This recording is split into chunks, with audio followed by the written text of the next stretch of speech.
Bonjour et bienvenue chez Vero. Wait, no, this is not chez Vero. This is very close to chez Vero, about a 20-minute drive away from my place, but it's not chez Vero. The sun finally came out this week, and after days and days spent typing away on a keyboard, I thought I would get some fresh air. There are two wonderful, magnificent chateaux I can go to very quickly from my place, and I think you recognize this one. This is Azay-le-Rideau. And I can tell you, friends, on such a glorious day, a little chilly maybe, what a delightful experience to have such a property, those grounds, right in my backyard. I did go through the chateau, I always do. I even rented the audio guide this time because I wanted to test it and see how detailed it was, and it's pretty good. Highly recommend it. Can you hear the water behind me? This is the Indre River, a tributary of the Loire, and Azay sits right on it. What a great place. Beautiful park, beautiful grounds as well. The sun shining on my face. I love it. Love it. You know, sometimes I hear people say they go to the Loire Valley and they get chateaued out. Yep, it's a concept, getting chateaued out. You know when that happens? That happens when you try and do too much, pretty much like you do in Paris in one single day. Seeing 3 chateaux in a day? Terrible idea.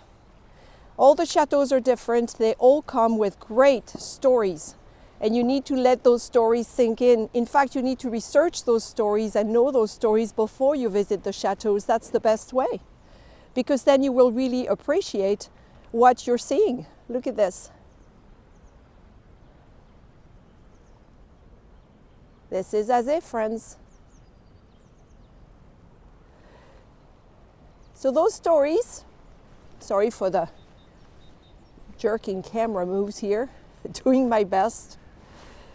Those stories are what draws you to a chateau, what keeps you there, what keeps you returning. Azay-le-Rideau has a fantastic story.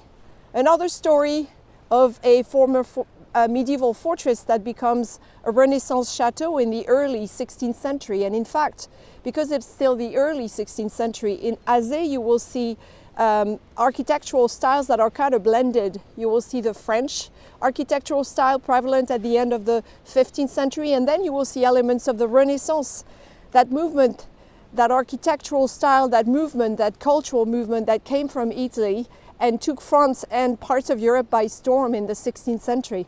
And here in Azay, you can really appreciate what that architecture was like. I mean, look at this. The story is wonderful because it's yet another story, I'm tempted to say, about a financier, a king financier. His name was Gilles Berthelot, who serves 2 kings, Louis XII, and then the man who marries his daughter, Claude de France, and becomes the great Renaissance king. You know his name if you've been to Chambord, François Ier. So he's going to serve 2 kings, become really powerful. At one point in time will be the mayor of my city, Tours. He's married to Philippe L'Espahi, because at the time Philippe is both a woman name and a man's name. They build this chateau, he travels a lot, so once again, it's a woman who takes care of creating this magnificent place, just like in Chenonceau, the lady's castle. But eventually, guess what happens? Same old story. His cousin, who's also a financier, Jacques de Beaune, gets sentenced to death for embezzlement, and he's going to be hanged in Paris. And Gilles Berthelot freaks out. He's really scared and he runs away, leaving his wife here at the chateau, and she will try to clear his name, but eventually the French king, Francis I, you guessed it, is going to take Azay-le-Rideau from them.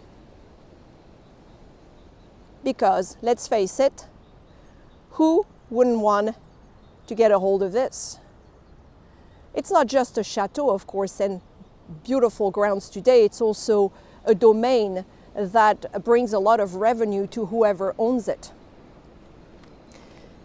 The family that's going to transform this chateau are the Biancourt family. They're going to own it from right after the French Revolution to about the early 20th century. The Biancourt family, 4 generations, are going to really work on Azay and turn it into what we know today. Unfortunately, they will lose the chateau eventually. One of them is not so business savvy. He's going to lose his fortune.